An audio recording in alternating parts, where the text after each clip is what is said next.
আসসালামু আলাইকুম ওয়া রাহমাতুল্লাহি ওয়া বারাকাতুহু। আলহামদুলিল্লাহি রাব্বিল আলামিন ওয়াসসালাতু ওয়াসসালামু আলা রাসূলিহিল আমিন, আম্মা বাদ।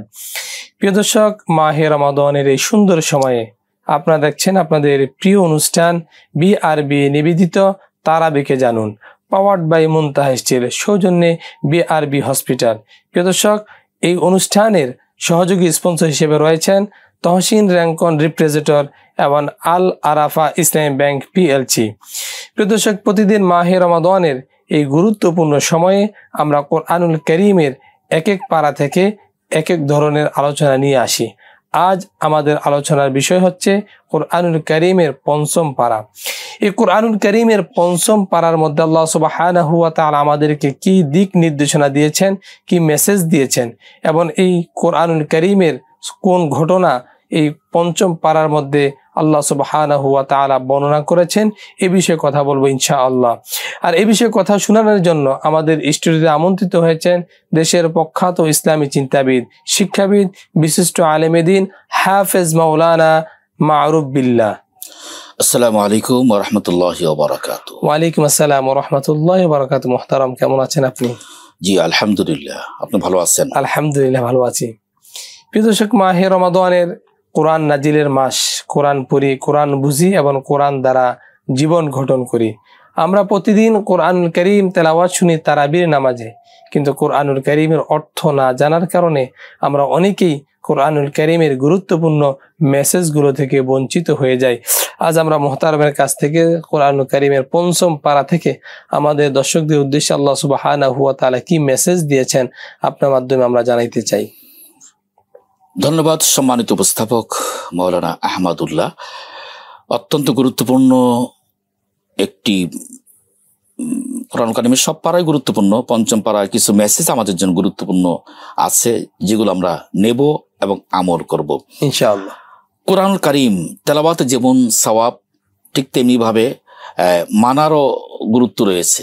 আল্লাহ সুবহানাহু ওয়া তাআলা বলছেন, আল্লাযীনা আতাইনাহুমুল কিতাবা ইয়াতলুনাহু হাক্কা তিলাওয়াতি, যাদেরকে আমি কোরআন দিয়েছি তেলাওয়াত করে তারা হাক্কা তিলাওয়াতি, যেভাবে তেলাওয়াত করা উচিত, তেলাওয়াতের হক। আপনি নিশ্চয় জানেন যে এই আল্লাহ পাক 4 পারায় বলেছেন যে হাক্কা তুকাতি, যেভাবে আল্লাহকে ভয় করা উচিত। এখানে আল্লাহ পাক বললেন যে হাক্কা তিলাওয়াতি, তার মানে হচ্ছে তেলাওয়াত করতে হবে তার হক আদায় করে। তারাবির নামাজের মধ্যে আমরা যে তেলাওয়াতগুলো করি, আমাদের মুসল্লিদের সজাগ থাকতে হবে, যিনি তারাবির ইমাম হবেন তাকেও সজাগ থাকতে হবে। তার তিল ছুটে যায় তার তিলের সাথে ধীরে ধীরে সুন্দর করে তেলাওয়াত করতে হবে, যাতে করে অর্থগুলো হৃদয়ঙ্গম করা যায় এবং বোঝা যায় আল্লাহ পাক যে নাজিল করেছেন, আমাদের মেসেজ নাজিল করেছেন। সূরা আন-নিসার সিংহভাগ নিয়ে এই পারাটি সমৃদ্ধ। প্রথম যে আয়াতটি, আল মুহসানাতু মিনান নিসা ইল্লা মা মালাকাত আইমানুকুম কিতাবাল্লাহি আলাইকুম ওয়া উহিল্লা লাকুম মা ওয়ারা'a যালিকুম, এই গোটা আয়াতের মধ্যে এই কাদেরকে বিবাহ, কাদের সঙ্গে বৈবাহিক বন্ধনে আবদ্ধ হতে হবে এবং বিশেষ করে তৎকালীন দাসীদের সঙ্গে বৈবাহিক একটা নিয়ম প্রচলিত ছিল। এগুলো সব মিলে যখন কোনো নারীর সঙ্গে যখন বৈবাহিক বন্ধনে আবদ্ধ হওয়ার চূড়ান্ত সিদ্ধান্ত গ্রহণ করবে, তখন তাদেরকে বলা হয়েছে যে এই আয়াতের শেষাংশে এসে আল্লাহ পাক বললেন যে তার মোহরানা নির্ধারণ করে তাকে বৈবাহিক বন্ধনে আবদ্ধ হতে হবে। বিবাহের মধ্যে সবচেয়ে গুরুত্বপূর্ণ একটি বিষয় হচ্ছে মোহরানা। মোহরানাকে আমরা গুরুত্ব দিই না, আমরা বলতে হবে বলি, করতে হবে করি, কিন্তু এর বাইরে আমরা দিতে হবে এটা দিই না, বাকি রেখে দিয়ে আমরা 5 লক্ষ টাকা কাবিন করি, 1 লক্ষ টাকা দিই, বাকিরা বাকি। আপনি দেখবেন যে বাসর ঘরে গিয়ে ছেলে প্রথমেই মেয়েটির কাছে মাপ চাচ্ছে, স্ত্রীর কাছে মাপ চাচ্ছে, যে মেয়েটি বাপ মা ভাই বোন সব ত্যাগ করে এই নতুন একটি পরিবেশে আসলো, তাকে একটা কিংকর্তব্য বিমূঢ় অবস্থা ফেলে তার কাছে মাপ চাইল। এই অবস্থা তো মেয়েটি কি করবে? মেয়েটি ভাবলো যে আমি যদি এখন বলি ক্ষমা করবো না, আমার টাকা দিয়ে দাও, তখন শুরু হইলো প্রথমে সাংসারিক জীবনে একটা দ্বন্দ্ব সৃষ্টি হয়ে গেল। এই জন্য এখানে আল্লাহ সুবহানাহু ওয়া তাআলা বললেন যে তোমরা আগে মোহরানা বিষয়টা চূড়ান্ত করার পরে তোমরা বৈবাহিক বন্ধনে আবদ্ধ হবে।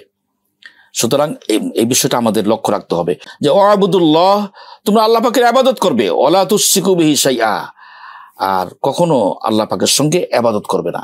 অনেক সময় দেখা যায় আমরা আল্লাহর কাছেও চাই, বান্দার কাছেও চাই, চাইতে হবে কেবলমাত্র আল্লাহ সুবহানাহু ওয়া তাআলার কাছে। চাওয়া পাওয়া, যিনি আমাকে লালন পালন করছেন তার কাছে আমাদের চাওয়া পাওয়া থাকতে হবে।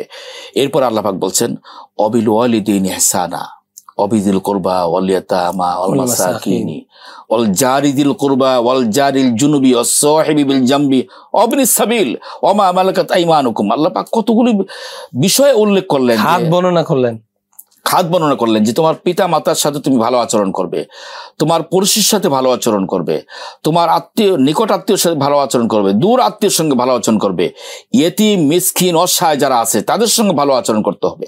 তাহলে এই মেসেজটুকু আমাদের জন্য কত গুরুত্বপূর্ণ।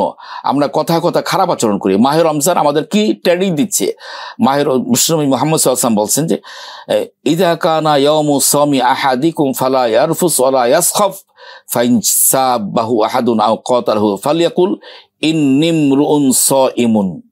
যদি তোমাকে কেউ গালি দেয়, অশ্লীল আচরণ করে, তোমাকে আঘাত করে, তোমাকে মারে, তখন তুমি তার প্রত্যুত্তরে তাকে গালি দিবে না, প্রত্যুত্তরে তাকে আঘাত করবে না, শুধুমাত্র তাকে শুনিয়ে দিবে ইন্নিমরুউন সাইমুন, আমি একজন রোজাদার ব্যক্তি। তার মানে হচ্ছে এই রোজাদার ব্যক্তি গালি দিতে পারে না, রোজাদার ব্যক্তি আঘাত করতে পারে না, রোজাদার ব্যক্তি অন্য কাউকে কষ্ট দিতে পারে না। এই আয়াতে সেই মেসেজটি আমরা পাচ্ছি যে এতগুলো খাত আল্লাহ পাক কেন উল্লেখ করলেন? পিতা মাতা, আত্মীয় স্বজন, দূরের আত্মীয়, কাছের আত্মীয়, পড়শি এবং এতিম মিসকিন অসহায় এবং পথচারী, অবনিস সাবিল, যারা পথচারী আছে তাদের সঙ্গেও খারাপ আচরণ করা যাবে না। জি মুহতারাম, আপনার চমৎকার আলোচনা শুনছিলাম। আমরা নিশ্চয়ই ছোট্ট একটি বিরতি। প্রিয় দর্শক, সময় হলো বিরতিতে যাওয়ার। আপনারা দেখছেন আপনাদের প্রিয় অনুষ্ঠান বিআরবি নিবেদিত তারাবিকে জানুন, পাওয়ার্ড বাই মুনতাহ স্টিল, সৌজন্যে বিআরবি হসপিটাল, সহযোগী স্পন্সর তহসিন র্যাঙ্কন রিপ্রেজেন্টেটর এবং আল আরাফা ইসলামী ব্যাংক পিএলসি। নিচে ছোট্ট একটি বিরতি, ফিরছি কিছুক্ষণ পর।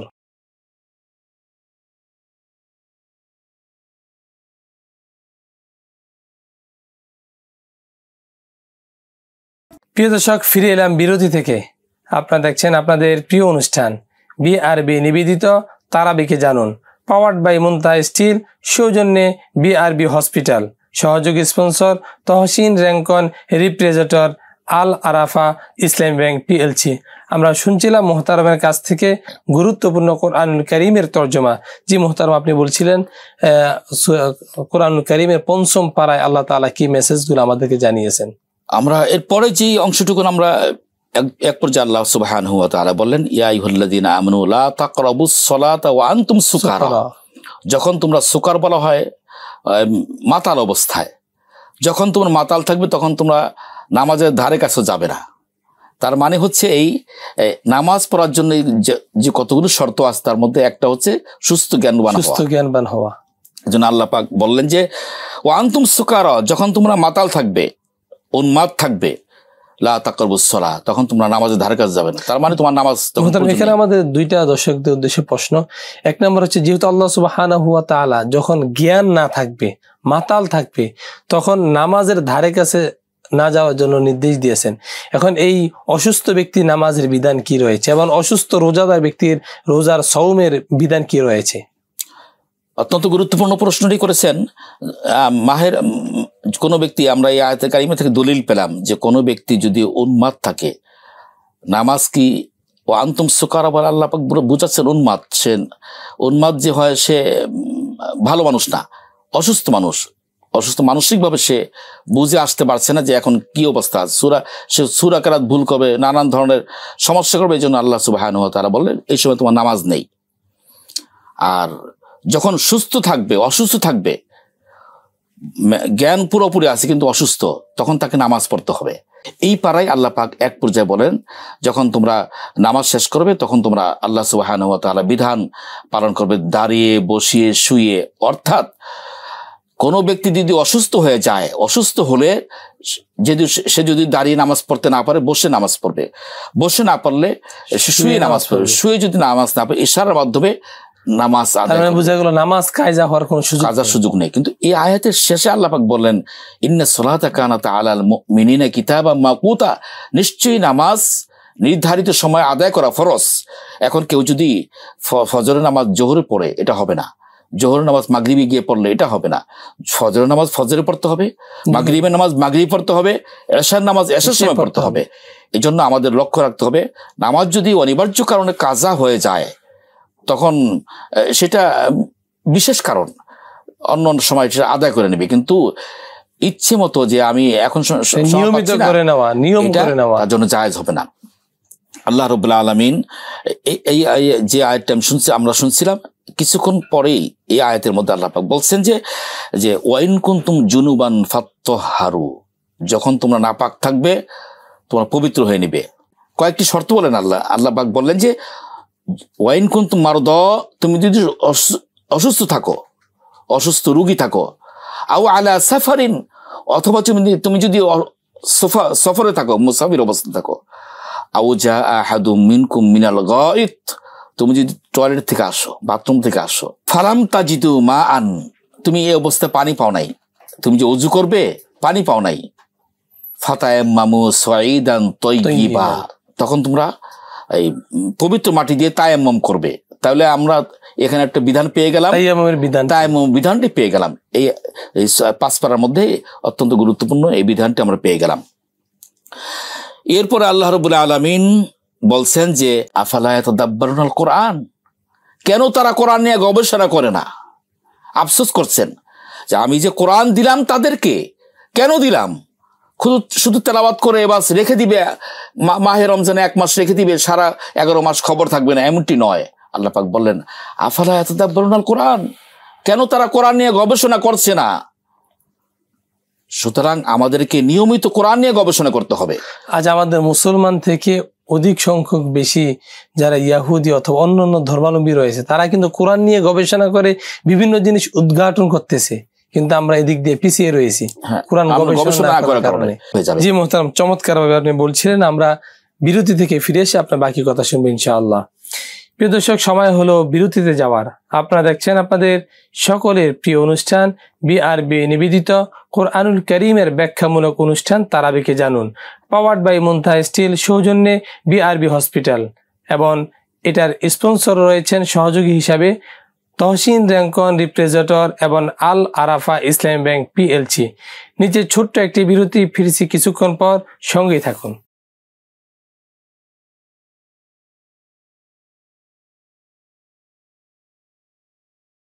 প্রিয় দর্শক, ফিরে এলাম বিরতি থেকে। সঙ্গে থাকার জন্য ধন্যবাদ। আপনারা দেখছেন আপনাদের প্রিয় অনুষ্ঠান বিআরবি নিবেদিত তারাবিকে জানুন, পাওয়ার্ড বাই মুনতাহা স্টিল, সৌজন্যে বিআরবি হসপিটাল, সহযোগী স্পন্সর তহসিন র্যাঙ্কন রিপ্রেজেন্টেটর এবং আল আরাফা ইসলামী ব্যাংক পিএলসি। জি মুহতারাম, আমরা শুনছিলাম যে আল্লাহ সুবহানাহু ওয়া তাআলা তায়াম্মুমের বিধান আমাদেরকে দিয়েছেন, সহজ করেছেন। যদি পানি না পাওয়া যায়, তারপরে থেকে যদি বলতেন। এরপরে সালামের বিধানও শুনলাম, সালামের কি বিধান সেটাও শুনলাম আমরা। জি, সালামের পদ্ধতি বিধানগুলো আয়াতের মাধ্যমে আমরা জানতে পারলাম। এরপরে আয়াত আল্লাহ পাক বলছেন আল্লাহু লা ইলাহা ইল্লাহু, আল্লাহ এমন আল্লাহ যার কোনো ইলাহ নেই, তিনি ছাড়া কোনো ইলাহ নেই। লা ইয়াজমাআন্নাকুম ইলা ইয়াউমিল কিয়ামতি লা রাইবা ফিহি, কি সুন্দর কথা আল্লাহ পাক বলেন যে তোমাদেরকে অবশ্যই কিয়ামতের ময়দানে একত্রিত করবে, লা রাইবা ফিহি, কোনো সন্দেহের অবকাশ নেই। ওমান আসদাকু মিনাল্লাহি হাদিসা, আল্লাহ রাব্বুল আলামিন চাইতে সত্য কথা আর কে বলতে পারে? তার মানে হচ্ছে আল্লাহ পাক যা বলছেন তা সঠিক এবং সঠিক। এরপরে আল্লাহ সুবহানাহু ওয়া তাআলা কিছুদূর আগাবার পরেই বললেন ওয়ালা তাহসাবান্নাল্লাযীনা কুতিলু ফি সাবিলিল্লাহি আমওয়াতা বাল আহইয়াউন ইনদা রাব্বিহিম ইরযাকুন, তোমরা ধারণা করো না যারা আল্লাহ রাব্বুল আলামিনের পথে মৃত্যুবরণ করে, তার মানে হচ্ছে যারা শাহাদাত বরণ করে, বাল আহইয়াউন ইনদা রাব্বিহিম ইরযাকুন, বরং তারা আল্লাহ রাব্বুল আলামিনের পক্ষ থেকে জীবিকা প্রাপ্ত, তারা মারা যায়নি। ওয়ালা তাহসাবান্নাল্লাযীনা কুতিলু ফি সাবিলিল্লাহি আমওয়াতা, তারা মরে গেছে এটা ধারণা করবে না, বরং আল্লাহ সুবহানাহু ওয়া তাআলার পক্ষ থেকে তারা নিয়মিত জীবিকা প্রাপ্ত, রিজিক পাচ্ছে। এবং কিছুদূর আগাবার পরে আল্লাহ রাব্বুল আলামিন এক পর্যায়ে বললেন ইন্নাল্লাহা লা ইয়াগফিরু আন ইউশরাকা বিহি ওয়া ইয়াগফিরু মা দুনা যালিকা লিমান ইয়াশা, ক্ষমার কথা বললেন। মাহে রমজান 3 দশকে আমরা 3টি প্রাপ্তি পাচ্ছি। একটা হচ্ছে রহমত বরকত, মাঝের অংশ মাগফিরাত, এবং সর্বশেষ জাহান্নামের ভয়াবহ আযাব থেকে মুক্তি নাজাতের জন্য। আল্লাহ সুবহানাহু ওয়া তাআলা এখানে মাগফিরাতের কথাই বললেন। আল্লাহ পাক সকল গুনাহ ক্ষমা করে দিবেন, কিন্তু যে শিরক করবে তাকে ক্ষমা করবেন না। এই জন্য আমাদের লক্ষ্য রাখতে হবে, আল্লাহ পাক আমাদের রব, আমাদের প্রতিপালক, আমাদেরকে লালন পালন করছেন, তিনি ছাড়া আমাদের কোনো ইলাহ নেই। এখন সকল অবস্থা আল্লাহ রাব্বুল আলামিনকে মানতে হবে, জানতে হবে, এটাই আমাদের অনিবার্য দাবি এবং করণীয়। কোনোভাবেই অন্য কাউকে শরিক করা যাবে না। চাওয়া পাওয়া শুধুমাত্র আল্লাহ পাকের কাছে। কি কাজে শিরিক হতে পারে যদি আমাদের আমরা যখন চাকরি বাকরি বিভিন্ন সময় আমরা এই বিভিন্ন জনের কাছে ধর্ণা দেই, প্রথম ধর্ণা ইজা সালতা ফাসআলিল্লাহ, যখন চাইতে হবে আল্লাহ রাব্বুল আলামিনকে চাইতে হবে, তার কাছে বলতে হবে। হযরত আবু হুরায়রা রাদিয়াল্লাহু তাআলা আনহু থেকে বর্ণিত, রাসূল করিম সাল্লাল্লাহু আলাইহি ওয়াসাল্লাম বলেন, ইয়ানজিলু রাব্বুনা তাবারাকা ওয়া তাআলা কুল্লা লাইলাতিন ইলা সামাঈদ দুনিয়া হিনা ইয়াবকা সুলুসুল লাইলিল আখির। প্রতিদিন আল্লাহ রাব্বুল আলামিন দুনিয়ার আসমানে আসেন, দুনিয়ার শেষ রাতের শেষ ভাগে দুনিয়ার আসমানে আসেন, এসে ডাক দেন, মাইয়াদউনি, কে আছো আমাকে ডাকো, ফাস্তাজিব লাহু, আমি তোমার ডাকে সাড়া দিব। সুবহানাল্লাহ। এই যে আমরা রমজানের শেষ রাতে উঠছি, আল্লাহ পাকের ডাকের সময় আমরা উঠছি, প্রতিদিন কিন্তু উঠা হচ্ছে, প্রতিদিন। ইলা সামাই দুনিয়া, দুনিয়ার আসমান আল্লাহ পাক বসে চলে এসেছেন আমাদের জন্য, চলে এসে আমাদের ডাকছেন, মাইয়াদউনি, কে আছো আমাকে ডাকো, ফাস্তাজিব লাহু, তোমার ডাকে আমি সাড়া দিব। সুবহানাল্লাহ। এর চাইতে বড় চাওয়া পাওয়া আর কি হতে পারে? আমার রব আমাকে এসে ডাকতেছে, আমাকে ডাকছে। আবার আল্লাহ পাক বলছেন, মাইয়াসআলুনি, কি আছো আমার কাছে চাও। আপনি যেমনটি বলছিলেন যে শিরক তখনই হয়ে যায় মানুষ আল্লাহ সুবহানাহু ওয়া তাআলাকে ব্যতি রেখে অন্য কাউকে কাছে চাওয়া। আল্লাহ পাক বলছেন, মাইয়াসআলুনি, কে আছো আমার কাছে চাও, আমার কাছে বলো, ফাউতিহি, তাকে আমি দান করে দিব। সুবহানাল্লাহ। সুতরাং চাইতে হবে, বলতে হবে শুধুমাত্র কেবলমাত্র আল্লাহ রাব্বুল আলামিনের কাছে, যিনি আমাকে লালন পালন করছেন, যিনি আমাকে চোখ দিয়েছেন দেখার জন্য, যিনি আমাকে হাত দিয়েছেন কর্ম করার জন্য, যিনি আমাকে কর্ণ দিয়েছেন আমাকে শোনার জন্য, যিনি আমাকে বিবেক দিয়েছেন সত্য মিথ্যা পার্থক্য নির্ণয় করার জন্য, তার কাছে আমাদের চাইতে হবে। কোনো অবস্থায় কোনোভাবেই শিরক করা যাবে না। জি মোহতারাম, আপনাকে অনেক অনেক ধন্যবাদ। আমরা একেবারে অনুষ্ঠানের শেষ পর্যায়ে চলে এসেছি। ইনশাআল্লাহ কোনো পর্বে আপনার কাছ থেকে আমাদের দর্শকদের উদ্দেশ্যে আরো অনেক গুরুত্বপূর্ণ কথাগুলো, মেসেজগুলো দেওয়ার চেষ্টা করবো ইনশাআল্লাহ। প্রিয় দর্শক, দেখতে দেখতে আমরা অনুষ্ঠানের একেবারেই শেষ পর্যায়ে চলে এসেছি। গুরুত্বপূর্ণ কথাগুলো আমরা শুনলাম। আল্লাহ তাআলা আমাদেরকে আমল করা তৌফিক দান করুক। আপনারা দেখছেন আপনাদের সকলের প্রিয় অনুষ্ঠান বিআরবি নিবেদিত তারাবিকে জানুন, পাওয়ার্ড বাই মুনতাহা স্টিল, সৌজন্যে বিআরবি হসপিটাল, সহযোগী স্পন্সর তাহসিন র্যাঙ্কন রিপ্রেজেন্টেটর এবং আল আরাফা ইসলামী ব্যাংক পিএলসি। আগামী পর্ব দেখার আমন্ত্রণ জানিয়ে আজকের মতো বিদায় নিচ্ছি। ওয়াসসালামু আলাইকুম ওয়া রাহমাতুল্লাহি ওয়া বারাকাতুহু।